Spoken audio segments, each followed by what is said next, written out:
and millions of innocent people, or locking up half of West Africa and transporting them to be slaves was bad, John. I don't think that, that's the way the world was. You can't say that's the way people operated. So you don't think slavery is bad?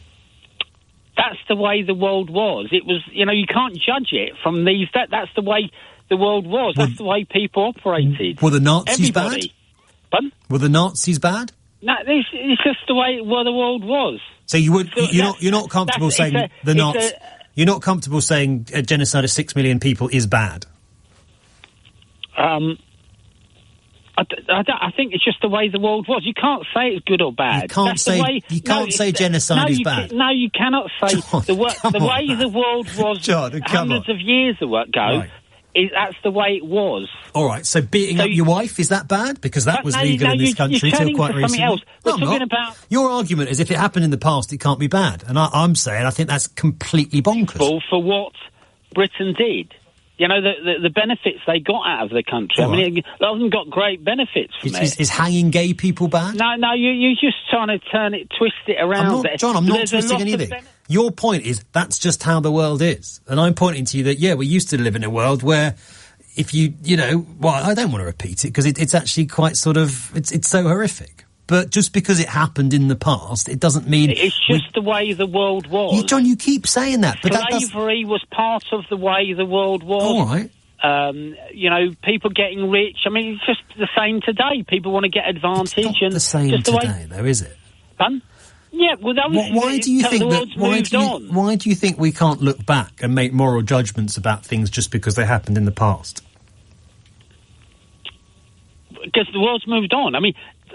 What happened hundreds of years ago doesn't affect anybody today directly in their day-to-day life. But it does, John. That's them the trying point, to blame slavery or colonies. That's where you're wrong, is absurd. That's where you're so wrong because John, let me finish. There are people in this country who are still multi-millionaire landowners because they had that wealth passed down that was accrued initially because their great-great-grandfathers were slave traders.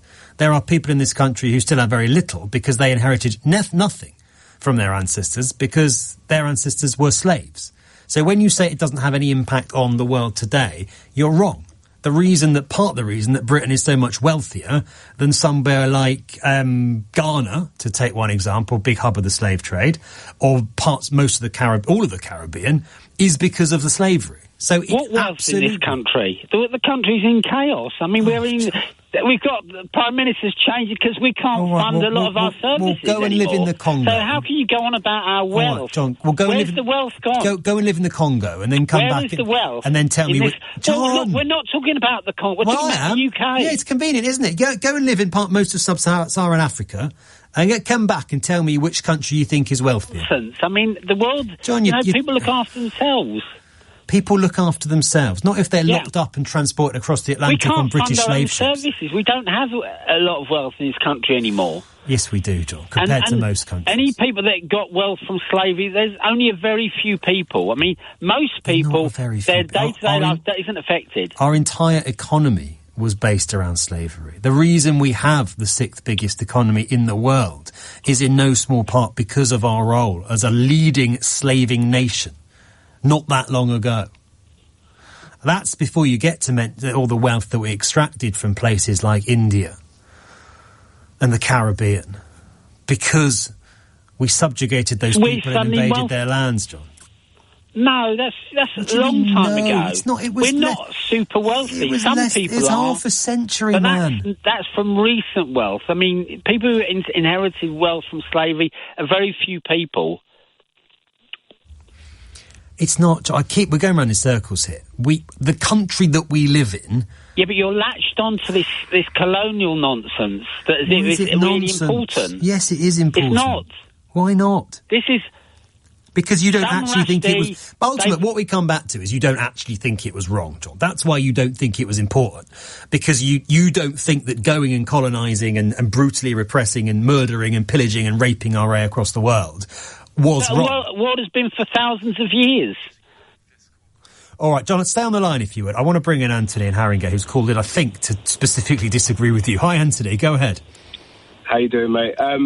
Love the channel. I think the whole point around the conversation, the premise of what you asked was, should this be more broadly spoken about? Should this be more broadly taught? I think the caller, I appreciate potentially it may be a generational thing, but it's just an indictment and just evidence of why we need to be doing this more and more. What, John's call is proof for you of why we need more education about empire? 100%. I think we live in a world where social media and the access to information over the last few years has allowed people to look back in a way that we haven't done for decades, right? I think the point where, to be fair, when I was waiting on the line, I couldn't hear most of what was being said towards the end of that segment. But one thing I did catch was him essentially saying that the Nazis aren't bad. And the reason that he said the Nazis aren't bad is so that he wouldn't have to accept that the British Empire was bad or that King Leopold in Congo was bad. We're just dancing around the subject, trying to play ping pong with the points that we're trying to make. Well, I think he was saying, and I don't agree for what it's worth, I think he was saying you can't apply today's kind of moral judgments to things that happened long ago. That is a valid point, and things do change over time, but the fact of the matter, there are some objective moral truths. Right, we stand by and live by objective moral truths. If you look at the United Nations, for example, if you look at all of the things that are going on in the world today, and justifications that are given because of things that happened during World War II, for example. If we talk about Dresden or we talk about other areas like that, indiscriminate bombing that we've been talking about for years in Gaza, right? And I think to try and minimise the history is to try and hide behind uncomfortable truths.